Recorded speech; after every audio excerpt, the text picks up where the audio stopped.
अस्सलाम वालेकुम जी। आज हम उसी बंदे के साथ दोबारा हैं जिसकी पहले हमने वीडियोस लगाई हैं। हुआ ये है कि इसकी वीडियोस में हमने जिक्र किया था कि ये वो साहब हैं जिनके एक दफ़ा में 92 ऑर्डर्स आए हैं और एक दफ़ा में 126 ऑर्डर्स आए हैं। तो आज मिलते हैं जी अकील से। अकील, हुआ ये है कि आपकी वीडियो लगाने के बाद ना हमें बहुत सारे लोगों के ना स्क्रीनशॉट्स आए हैं कि जी आपने स्ट्रैटेजी तो बताई नहीं, और दूसरा आप ये कहते हैं कि आप फ्री सिखा रहे हैं। तो मैंने फैसला किया कि मैं आज तुम्हें यहाँ खड़ा करके ना इन सब को वो स्ट्रैटेजी बताता हूँ जो तुमने लगाई है और कैसे कर सकते हैं ये लोग भी ना। सही। तो उसके बारे में आज बात करते हैं। तो पूरा ज़रा समझाओ तो सही, कैसे किया है? देखिए, ये इसमें मेन यही है कि इसमें हाई डिमांड प्रोडक्ट की बाय बॉक्स विन करने की स्ट्रेटजी है। यानी कि हाई डिमांड प्रोडक्ट हो और उसका बाय बॉक्स विन करना है। तो उसके लिए आपको चाहिए क्या?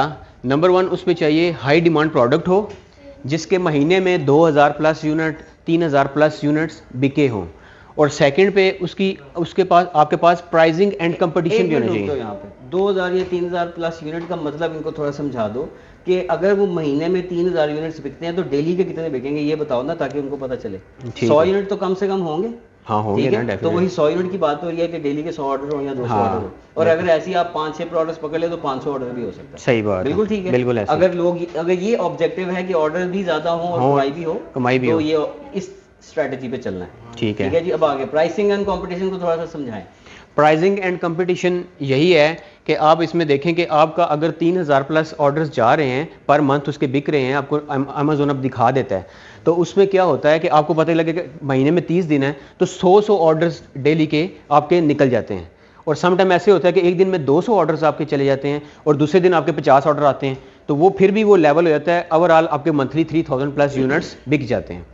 तो प्राइसिंग में यही है कि, और प्राइसिंग कंपटीशन में यही है कि आपने अगर बाय बॉक्स तभी विन करना है कि जब सारे जो सेलर्स बैठे हुए हैं उनमें सबसे कम प्राइस आपकी है और आप कुछ पैसे भी बचा रहे हैं। और उसमें मैं ये स्ट्रेटजी लगाता हूं कि जब कोई मेरे साथ कंपटीशन करने आता है तो अगर मुझे प्रोडक्ट 16 दिरहम की, अगर मैं प्रोडक्ट 16 दिरहम की बेच रहा हूं, मुझे 13 की पड़ रही है सारे खर्चे डाल के, तो उसमें 13 की पड़ रही है तो मैं 13 की बेचना शुरू कर दूंगा, ताकि अगर वो कंपटीशन आगे करना शुरू करता है तो उसको नहीं पता कि मैं एक पीस पे मुझे 13 रुपये बच रहे हैं, मैं 13 की सेल कर रहा हूँ। तो अब दूसरी, जब वो मेरे 13 की मैं सारे खर्चे डाल के खरीद रहा हूँ, मुझे इतने की पड़ रही है। अब जब 13 की मुझे पड़ रही है वो प्रोडक्ट, तो उसमें फ़ायदा क्या होगा कि जब कोई कंपटीशन करने आएगा तो उसमें मैं क्या करूँगा कि मैं 13 की ही लगा दूंगा। मेरा एक पीस बिकेगा तो मुझे कुछ नहीं बचेगा, क्योंकि वो जो ब्रांड अप्रूवल मैंने ली हुई है वो उसको भी वही रेट पे दे रहा है, मुझे भी उसी रेट पे दे रहा है। तो मुझे 13 पे कुछ नहीं बचेगा। एक ऑर्डर, जब कोई एक क्वांटिटी कोई ऑर्डर करेगा, तो जब कोई बंदा 2 क्वांटिटी ऑर्डर करेगा मुझे 10 दिरहम बच जाएंगे। जब कोई बंदा 3 क्वांटिटी ऑर्डर करेगा तो फिर मुझे 15 दिरहम बच जाएंगे।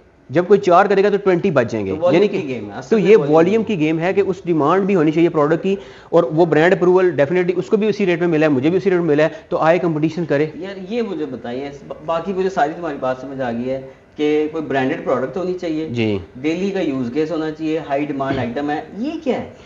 ये ब्लीडिंग बजट। देखें ये तो कमाई कैसे है अगर ब्लीडिंग बजट? देखिए, ब्लीडिंग बजट पे ये होता है कि आप कितनी देर उस लिस्टिंग पे सस्टेन करना चाहते हैं और अपने साथ का जो कंपटीटर बैठा हुआ है, जो सेलर बैठा हुआ है, उसको कब तक भगा सकते हैं, कि कब करना चाहते हैं, कि उसको आप कब तक भगा सकते हैं। अगर आप 1 दिरहम का लॉस करके उसको 100, 200, 300 यूनिट पे आप ले गए, आपको पता है मैं 300 यूनिट 300 दिरहम में लॉस कर सकता हूँ, तो मेरी 300 प्रोडक्ट 1 दिरहम लॉस पे चला जाए तब भी मैं उसको सस्टेन कर सकता हूँ, वो भाग जाएगा। असल में आप सस्टेन इस वजह से कर रहे हो ना कि आप 25 चीजें और बेच रहे हो जी, ठीक है ना। आप इधर से 200 दिरहम लॉस करके उधर से 200 उठा रहे हो।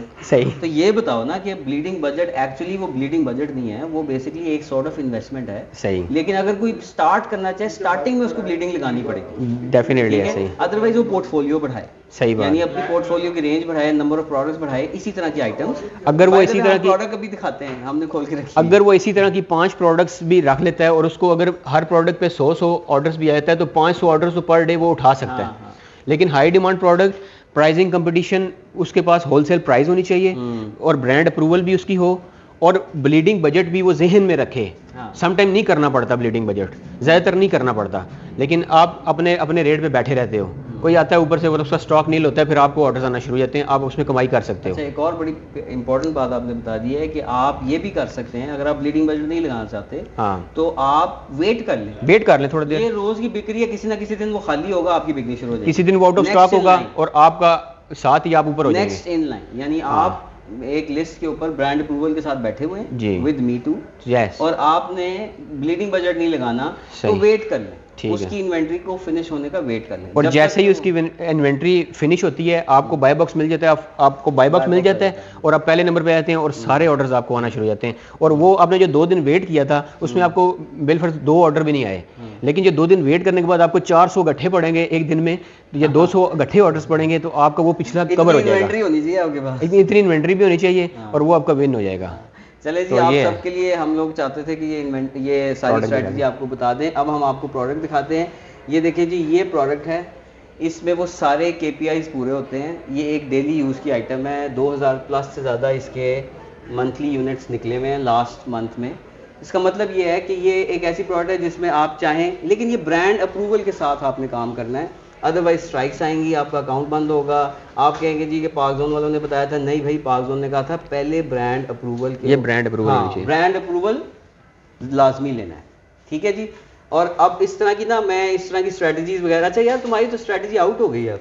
नहीं, कोई मसला नहीं, वो कह रहा है देखें कोई थाउजेंड्स ऑफ प्रोडक्ट्स हैं, मिलियंस प्रोडक्ट्स हैं, किसी और में लगा लेंगे। असल बात यह है कि हमारे पास कई हज़ारों प्रोडक्ट्स हैं जिनको हम यही स्ट्रेटजी लगा के फिर से उठा सकते हैं। आप लोग हमसे फिर सीखना चाहते हैं, हमारे नंबर्स, कॉन्टैक्ट नंबर्स दिए हुए हैं, उन पे कांटेक्ट कर लें। इस तरह की कई स्ट्रेटजीज और भी हैं, इंशाल्लाह वो आप सबको सिखाएंगे।